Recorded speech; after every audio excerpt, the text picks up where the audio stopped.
J'aime cette fresque du Christ Pantocrator. On pourrait dire du Christ roi de l'univers. Elle se trouve dans l'abside de l'église latine de l'abbaye de Scheftogne, en Belgique.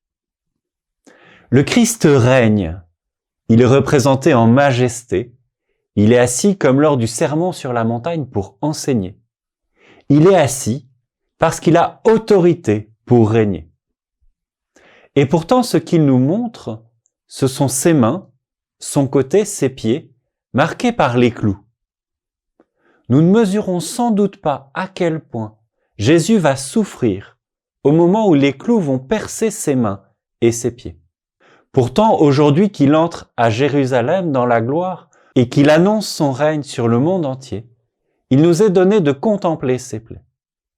Le Christ dans sa gloire à Jérusalem, ou le Christ couronné d'épines et outragé, c'est le même Dieu qui, par amour pour nous, donne sa vie. C'est ainsi que Jésus est roi.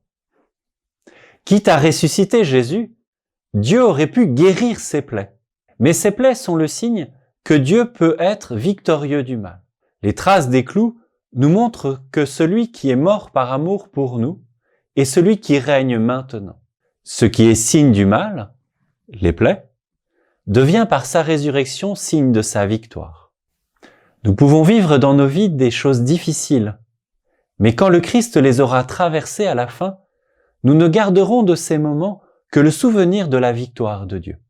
Un jour, on prévient Saint Jean-Paul II qu'il y a un ancien prêtre qui mendie dans les rues de Rome. Il répond qu'un ancien prêtre, ça n'existe pas. Il invite donc cet homme au Vatican. Quand ce prêtre, devenu SDF, arrive, Jean-Paul II se met à genoux devant lui et lui demande de le confesser. L'ancien prêtre lui dit que ce n'est pas permis. Jean-Paul II lui répond que c'est lui qui donne les permissions dans l'Église et qu'il n'a pas à s'occuper de cela, juste à le recevoir en confession. Le prêtre confesse donc le pape Jean-Paul II. Il sera bouleversé. Par la suite, il reprendra le sacerdoce et servira dans une paroisse de Rome auprès des plus pauvres. Notre Seigneur Jésus a régné dans la souffrance de ce prêtre.